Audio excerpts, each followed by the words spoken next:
This is the Corne keyboard, and it's so good I plan on using it or something similar to it for the rest of my life. There's a good chance you've never seen anything like this, so in case you might love this style of keyboard as much as I do, I'm going to go through and answer some of the many questions that people ask when they first see this weird thing.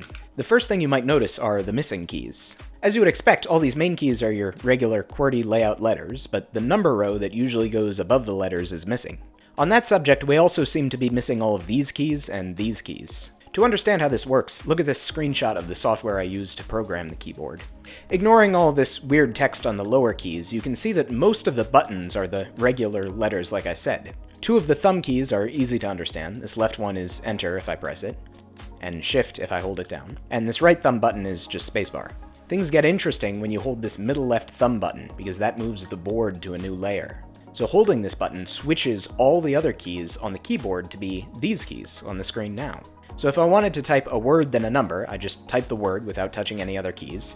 Then I hold down this layer button, which switches what every other key does, type in the number, then release the modifier key. The benefits of this are kind of fun. You don't need to move your finger more than one key ever to type anything. I actually have 4 different layers, so holding down spacebar takes you to this layer, which has my arrow keys, which I don't have to move my hand to reach, and this other layer has my media and RGB light controls. The only other notable thing here is that the comma, period, and slash buttons become command, option, and control modifiers when held down. So with this software, rather than having too few keys, I actually have more than enough space to type everything without ever having to reach more than one key away. Another great thing about all of this is that it's completely customizable. With the VIA web interface, I can make any key on any layer do anything.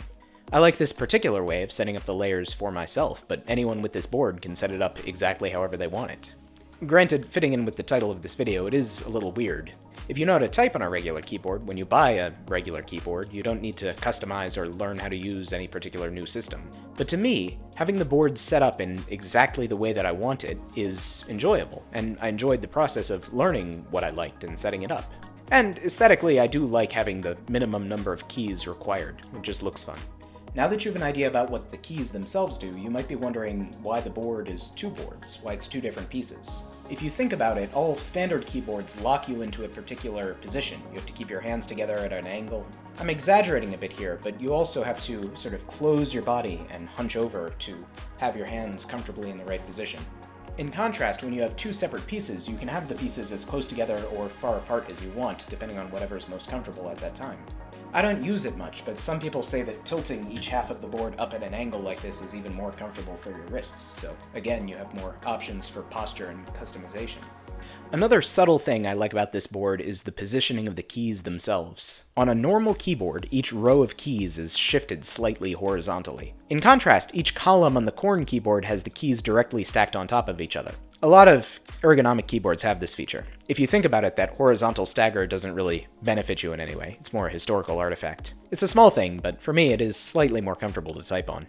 One thing you may notice if all this sounds great and you go over to Amazon to search for this or similar boards is that you're not going to find too many options.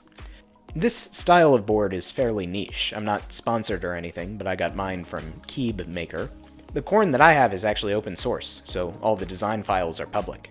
If you wanted to, you could get all the components separately and build it yourself, or you could get a kit or get a pre-built one like I did. Like everything related to the board, how you get it is customizable, which is probably one of the reasons I like it so much.